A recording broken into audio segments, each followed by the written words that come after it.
All right, now we move to the last part of exercise 8, part 1.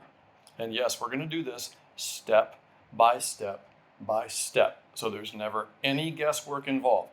Those of you who find this to be a little bit too slow moving or pedantic, feel free to combine this stuff in your own practice in a way that works for you.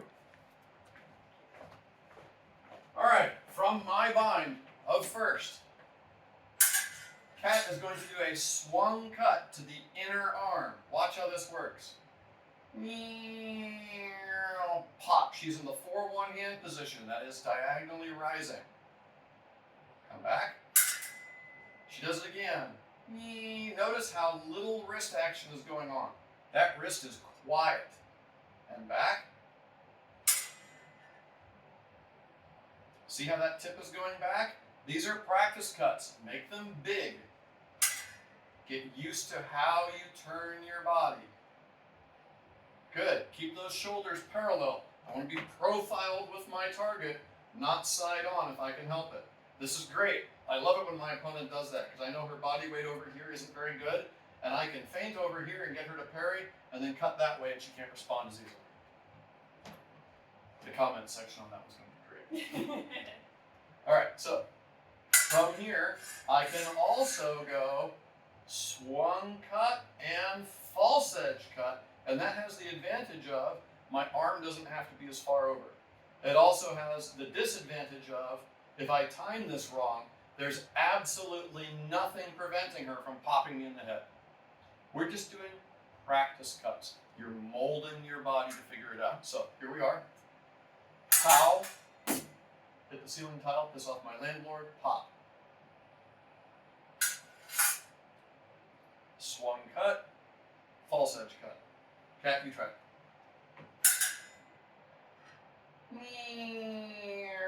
Pop. Now notice how much wrist she just used. That was all wrist all the time. If she uses her elbow, notice her blade will be coming up from below and that guard will be very, very low.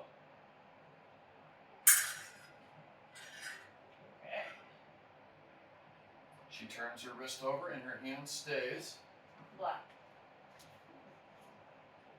here.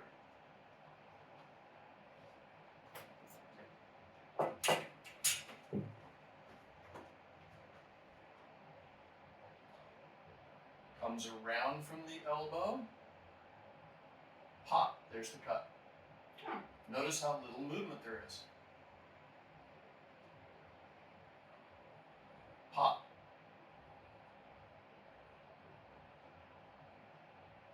Pop.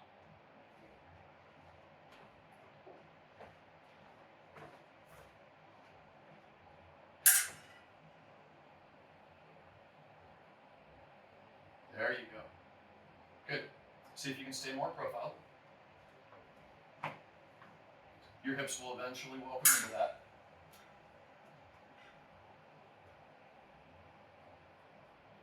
Good. I might take my preem high. She may practice it against a higher target. It's harder on the one hand because she has to remember to keep her wrist out of it while cutting to a higher target. It's easier on the other hand because going around my blade isn't as much work. If I take it lower, now she has to work a lot harder to go around it, and she should practice that. Pop. Keeping the wrist quiet. It's very intentional that we have somebody who hasn't formally practiced this. You will also notice pitfalls in your form. Be watching for them. Do it with the true edge. Good. See how she didn't come across horizontally? I'm going to exaggerate it slightly for the camera, but she's still in that 4-1 position rising.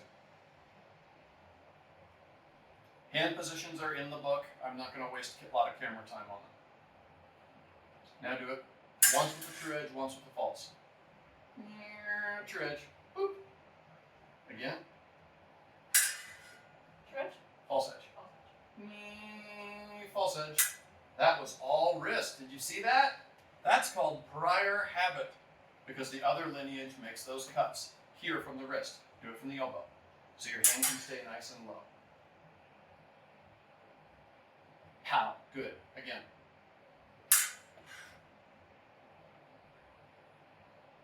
More elbow bend, so you can get here. You could also get here and come up and fillet the bicep into the elbow. All right, so do several false edge. Make sure you practice getting that elbow and vary the location of the arm that you're cutting. I'm going to vary the location of my bind.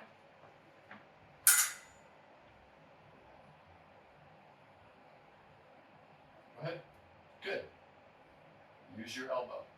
If your elbow bends more, finishing these cuts to a higher target, that is fine.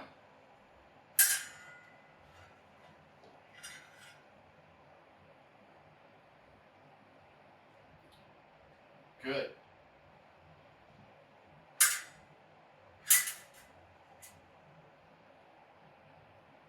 Good. Demonstrate a couple times in the air.